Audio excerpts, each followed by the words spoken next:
బోరుగడ్డ అనిల్ అనే వ్యక్తి గతంలో మాట్లాడిన మాటలు చాలా దారుణమైన మాటలు. ఈయన మన సీనియర్ జర్నలిస్ట్ అక్షర్ సత్యం గారు అందుబాటులోకి వచ్చారు. ఒకసారి ఆయనతో మాట్లాడదాం. అక్షర్ సత్యం గారు నమస్తే సార్. సార్ నమస్కారం సార్. అక్షర్ సత్యం గారు, బోరుగడ్డ అనిల్ ఈ మాట మీకు తెలుసు కదా, ఈ పదం తెలుసు కదా మీకు? ఎవరో ఈ పేరు తెలుసా? ఈ ఈ వ్యక్తి జైలుకి వెళ్ళాడు. జైలు నుంచి వచ్చిన తర్వాత కొన్ని మీడియా ఛానల్లో ఇంటర్వ్యూ ఇచ్చాడు. నా మీద 3rd డిగ్రీ ప్రదర్శించారని చెప్పి. కానీ ఇప్పటికీ కూడా ఆయన జగన్మోహన్ రెడ్డి అండదండలు లేకుండా నేను బయటకు వస్తానా, నేను బయటకు వచ్చానంటే కారణం జగను, నేను వైఎస్ఆర్ అభిమాని, జగన్ అభిమాని మరి అని చెప్పి ఆయన మాట్లాడుతున్న మాటల్ని ఇప్పుడు వైసీపీ పార్టీ ఖండించింది. వైసీపీ పార్టీ అతనికి మా పార్టీకి ఏమీ సంబంధం లేదని ఇప్పుడు చెప్పింది. దీన్ని ఏ రకంగా చూడాలంటారు?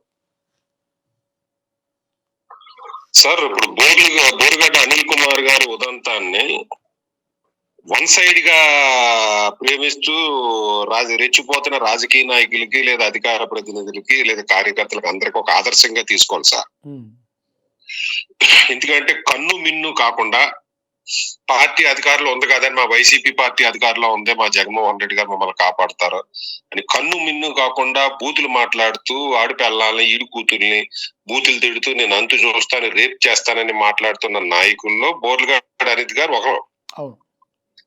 ఆ రోజు బూతులు తిట్టినప్పుడే బోరుగడ్డ అనిల్ కుమార్ గారికి మాకు సంబంధం లేదు, మా పార్టీకి సంబంధం లేదని వైసీపీ పార్టీ అధికారికంగా ఇయాలైతే ఏదైతే ప్రకటించిందో ఆ రోజు ప్రకటించి ఉంటే ఈ రోజు వైసీపీ పార్టీ అధికారులు ఉండేదేమో.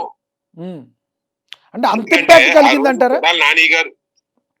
ఏదండి అంత ఇంపాక్ట్, అంత దారుణమైన ఇంపాక్ట్ ప్రజల్లో వైసీపీ పార్టీ అంటే బోరుగడ్డ అంటే వైసీపీ అని ప్రజలు నమ్మారంటారా?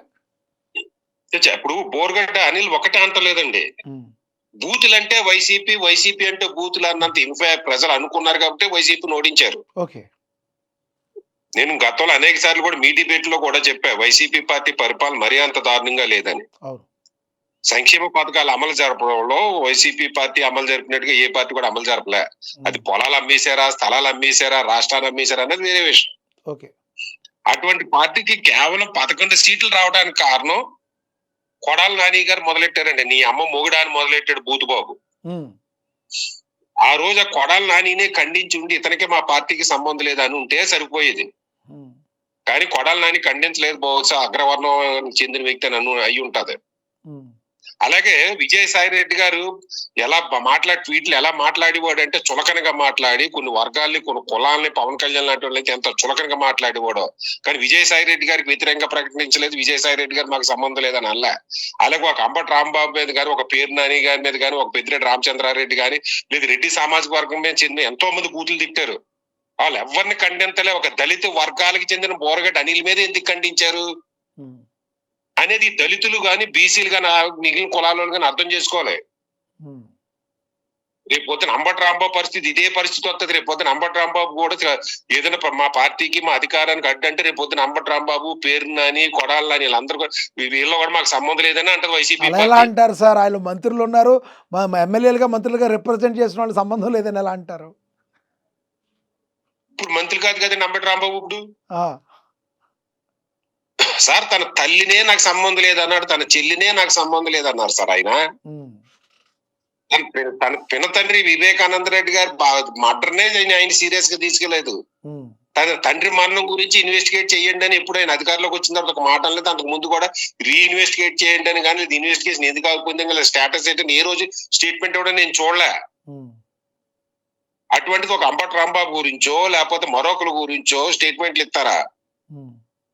ఇప్పుడు మాట్లాడితే పవన్ కళ్యాణ్ దళితులకు అన్యాయం చేసేస్తున్నాడో లేదా పవన్ కళ్యాణ్ తన పార్టీ నాయకులకు అన్యాయం చేసేస్తున్నాడని గోల్ పెట్టే వైసీపీ ఇవాళ బోరుగడ్డ పడింది. ఇదే సాక్షి మీడియాలో వైసీపీ పార్టీకి చెందిన బోరుగడ్డ అనిల్ కుమార్ కార్యాలయంపై దాడి చేశారని సాక్షిలో వార్త వచ్చినట్టు నేను చూశాను. మీ అందరూ కూడా చూసాం, అది చదివాము. టీడీపీ నేతలు చాలా దారుణానికి ఒడిగట్టారని సాక్షి మీడియాలో ఒకసారి వచ్చింది, అది చూసాం మేము కూడా.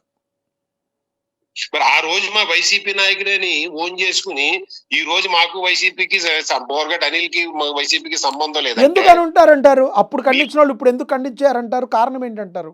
అదే అడుగుతున్నాం. అండి ఇప్పుడు అంత బిజినెస్ అండి, బిజినెస్ మోడల్. రాజకీయ పార్టీలు అంటే బిజినెస్ మోడల్. అటువంటిది జగన్మోహన్ రెడ్డి గారి విషయంలో ఇంకా బిజినెస్ మోడల్. ఆయనకి బిజినెస్ ఇప్పుడు నేనేమో ఏముంటుందండి? తెలుగుదేశం పార్టీని నెత్తిన పెట్టుకోవట్లే. ఇక్కడ జగన్మోహన్ రెడ్డి గారి పార్టీకి సంబంధించిన ఇష్యూ కాబట్టి దాని మీద డిస్కస్ చేస్తున్నాం మనం. అంటే పార్టీకి ఈయన డ్యామేజ్ అవుతున్నాడని ఏమైనా గ్రహించారంటారా? అందుకని మాకు సంబంధం లేదన్నారంటారా? లేట్‌గా ఇప్పుడు వాళ్ళకు ఏదో ఇప్పుడు వైసీపీ పార్టీకి ఏదో రోజుని జ్ఞానోదయం అవ్వాలని అందరూ ప్రజలు కోరుకుంటున్నారు సార్. హ్మ్. ఎందుకంటే వాళ్ళకి జ్ఞానోదయం అయితే కనీసం ప్రతిపక్ష స్థాయిలోనే ఉంటారు, లేదా అధికారానికి వెళ్ళి స్థాయిలో వాళ్ళు జ్ఞానోదయం అయ్యి వాళ్ళ తప్పులు తెలుసుకుని మేము తప్పు చేసాము, ప్రజలు క్షమించాలని కోరుకుని అధికారంలోకి వెళ్తే ప్రజల్లోకి వెళ్తే అధికారం వచ్చే అవకాశం కూడా ఉంటే ఉండొచ్చు. హ్మ్. వాళ్ళకి జ్ఞానోదయం రావడం తప్పు లేదు, రావాలి. కానీ అది ఎప్పుడో వచ్చి ఉంటే సరిపోయిందంట నేను అనేది. ఓకే. అలాగే మీ కులం వాళ్ళు గాని, అగ్రవర్ణాలకు చెందిన మిగిలిన కులం వాళ్ళు కూడా ఇలాగే పచ్చి బూతులు మాట్లాడి వాళ్ళ మీద ఎందుకు చర్యలు తీసుకోవట్లేదు? ఒక బోరగడ్డ అనిల్ మీద మీరు ఎందుకు తీసి మాట్లాడితే మా దళితుల పార్టీ, అయినా ఇక్కడ ఇంకో ప్రశ్న, బోరగడ్డ అనిల్ మీద సాఫ్ట్ కార్నర్ ఏమన్నా అక్షర సత్యం చూపిస్తున్నారు అనుకునే అవకాశం ఉంటుంది. దీని గురించి క్లారిటీ ఇవ్వండి. మీరు చూపిస్తున్నారా? బోరగడ్డ అనిల్‌కి మీరు సాఫ్ట్ కార్నర్‌గా ఉన్నారా ఈళ్ళ విషయంలో? కులం విషయంలో? నేను బోరగడ్డ అనిల్నే కాదండి. అది దళిత వర్గాలకు చెందిన, రెడ్డి సామాజిక వర్గానికి చెందిన, కమ్మ సామాజిక వర్గం చెందిన, కాపు సామాజిక వర్గం ఎవడైనా సరే బూతులు మాట్లాడే వాళ్ళని ఆలమ్మని దిప్పుతామని, ఏలమ్మని ఎలా చేస్తాను, ఆడుకూతుని అలా చేస్తాను, మక్కలు ఎరగదని డొక్కలు ఎరగదనాలని చెప్పిన అది ఏ పార్టీ అయినా సరే. వైసీపీ వాళ్ళు తెలితే కూటమి ప్రభుత్వాలు తన్నాలని చెప్తున్నా, కూటమి ప్రభుత్వాలు చేస్తే పొద్దున వైసీపీ అధికారులకు వచ్చేలాగా తన్నాలని చెప్తాను. ఎప్పటికొకప్పుడు బుద్ధి రావాలి, ప్రతి ఒక్కరిని ఇరగొట్టాలని చెప్తున్నానండి నేను. మీతో కూడా అనేక సార్లు చెప్తున్నాను, సాఫ్ట్ కార్నర్ నేను చూపించను. కానీ రాజకీయ పార్టీలకు అవకాశవాదం గురించి చెప్తున్నా. మీరు అధికారంలో ఉన్నప్పుడు మా వైసీపీ పార్టీకి చెందిన వ్యక్తి మీద టీడీపీ పార్టీ దాడి చేసిందన్న వ్యక్తులు ఈ రోజు మాకు సంబంధం లేదని అన్నారంటే మీరు అవకాశవాదం. ఒక పక్కన పిఠాపురాన్నమో దళితులకు అన్యాయం అంటున్నారా మీరు? పిఠాపురాన్ని దళితులకు అన్యాయం జరుగుతుంది, దళితులతో దళితుల హెడ్ మాస్టర్ మీద దాడి చేయించారు వైసీపీ వాళ్ళు. ఆ దళిత హెడ్ మాస్టర్ సస్పెండ్ చేసే వరకు ఒప్పుకోలేదు, సస్పెండ్ చేయించమని దళితులతో దాడి చేయించారు వీళ్ళు. నేను అనేది ఈ వర్గాలు అర్థం చేసుకోవాలంట.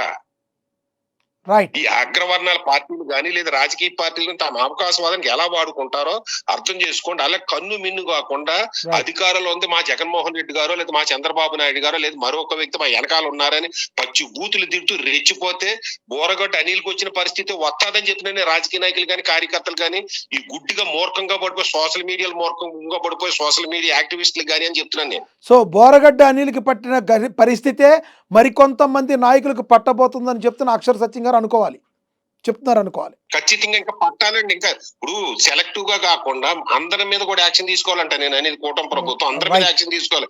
సోషల్ మీడియాలో రెచ్చిపోయి లేదా రెచ్చిపోతున్న వ్యక్తులు అందరి మీద యాక్షన్ తీసుకోవాలి, కొంతమంది మీదే కాకుండా. రైట్ సత్యం గారు, మీ అభిప్రాయం తెలియజేసినందుకు ధన్యవాదాలండి. సో ఓవరాల్గా చూసాము, బోరగడ్డ అనిల్ ఎవరైతే ఉన్నారో ఇతనే కాదు, మరి ఇలాంటి వ్యక్తులు ఇంత దారుణమైన మాటలు మాట్లాడుతున్న మరి కొంతమంది వ్యక్తులు ఎవరైతే ఉన్నారో అందరి మీద కూడా కఠిన చర్యలు తీసుకోవాలి. ఇప్పటికైనా మరి వైసీపీ పార్టీ ఇలా ప్రకటించడానికి కారణం ఇది. గతంలో ఉన్నప్పుడే అతను బూతులు తిట్టినప్పుడే ఖండించుంటే బాగుండేది. అప్పుడు ఖండించకుండా ఇప్పుడు కళ్ళు తెరుచుకున్నందుకు ఇప్పటికైనా కొంత మేలు జరుగుతుంది వైసీపీ పార్టీకి అని చెప్పి అక్షర సత్యం గారు చెప్తున్న పరిస్థితి. అయితే బోరగడ్డ అనిల్ని మా పార్టీకి ఎలా సంబంధం లేదన్నారో, అంబటి రాంబాబునైనా కొడాలి నానినైనా అదే రకంగా ఎవరినైనా మాకు సంబంధం లేదంటది వైసీపీ పార్టీ అని పరోక్షంగా వైసీపీ పార్టీ మీద నిప్పులు జరుగుతున్నారు సీనియర్ జర్నలిస్టు అక్షర సత్యం గారు. మరి నిజానికి ఇక్కడ జరిగింది ఏంటి? దళితులకి జరిగితేనేమో ఒక న్యాయం, లేదంటే మరి వేరే కుర్రాల్లో వేరే అగ్ర కులాల్లో ఉన్న వాళ్ళని మీరు ఎందుకు పార్టీకి సంబంధం లేదని ఖండించట్లేదు, వాళ్ళు తిట్టారు కదని ఆయన ప్రశ్నిస్తున్నారు. మీరేమనుకుంటున్నారు కింద కమెంట్ బాక్స్ రూపంలో కమెంట్ చేయండి. మరి ఇది ఇవాల్టి స్పెషల్. నమస్తే.